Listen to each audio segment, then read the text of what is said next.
Assalamualaikum warahmatullahi wabarakatuh. Saya Deviana Nur Putri dari Prodi Pendidikan Ekonomi Pagi semester 2 Universitas Pancasakti Bekasi. Di sini saya akan menjelaskan tugas UTS saya, mata kuliah Ekonomi Publik dengan dosen pengampu yaitu Ibu Irfia Riza MPD. Topik yang akan saya bawakan yaitu mengenai kebijakan pemerintah. Yang pertama yaitu bantuan untuk kesehatan.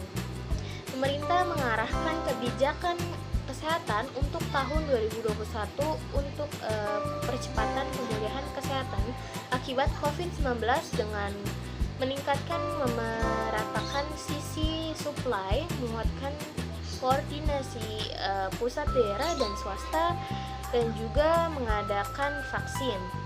Selain itu, pemerintah juga tetap mengakselerasi penurunan stunting dan program promotif preventif untuk penguatan program generasi unggul.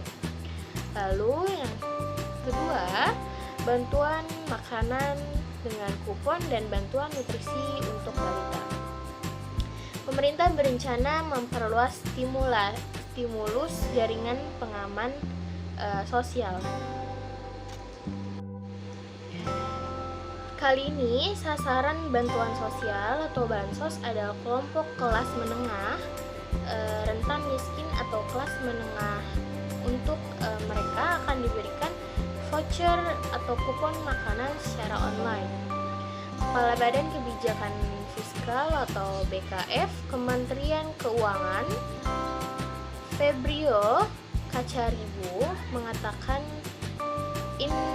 insentif yang diberikan kepada kelompok rentan miskin ini di luar dari bansos yang selama ini diberikan pemerintah. Menurut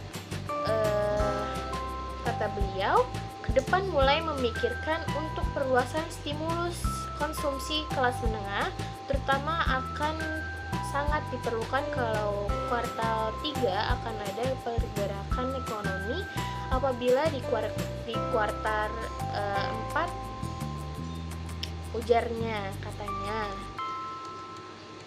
Dia juga mengatakan pemerintah juga menyiapkan beberapa modal untuk memulihkan sekaligus menahan dampak maksud saya COVID-19 kepada laju ekonomi nasional.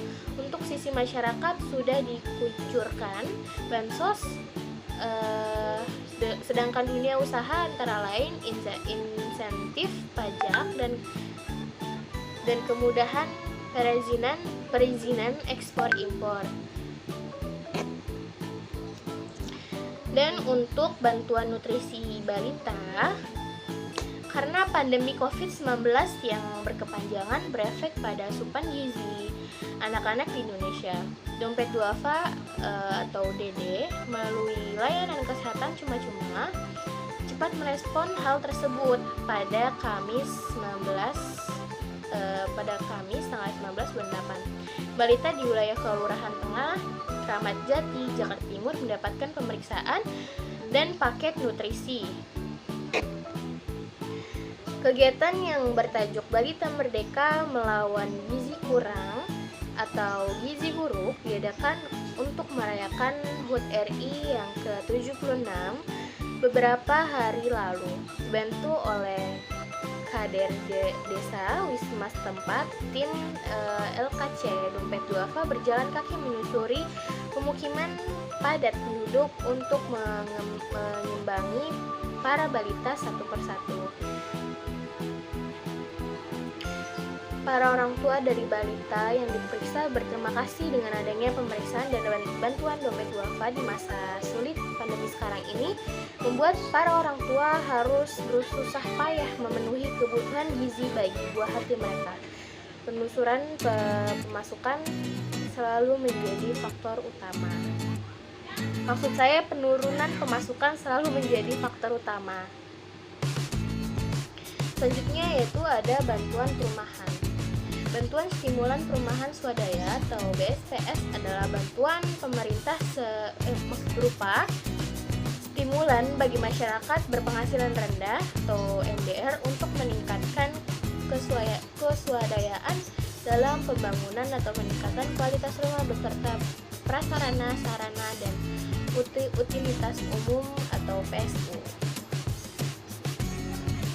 Selanjutnya itu peningkatan human capital. Peningkatan kualitas sumber daya manusia menjadi salah satu kunci Indonesia menjadi negara dengan tingkat penghasilan tinggi. Untuk itu, pemerintah terus mendorong perbaikan kualitas pendidikan, kesehatan, perlindungan sosial, dan kesetaraan gender.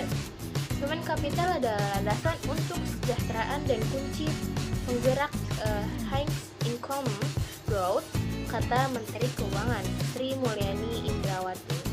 Sri Mulyani menjelaskan Indonesia telah memahami pentingnya pembangunan SDM. Untuk itu, Indonesia telah menyiapkan 20% anggaran dalam APBN untuk sektor pendidikan, terutama bagi kesejahteraan guru dan perbaikan manajemen sekolah agar produktivitas meningkat.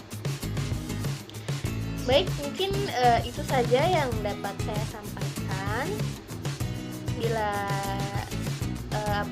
kurang jelas dalam penyampaiannya, saya mohon maaf, kurang lebih mohon maaf. Wabillahi taufiq wal hidayah. Wassalamualaikum warahmatullahi wabarakatuh.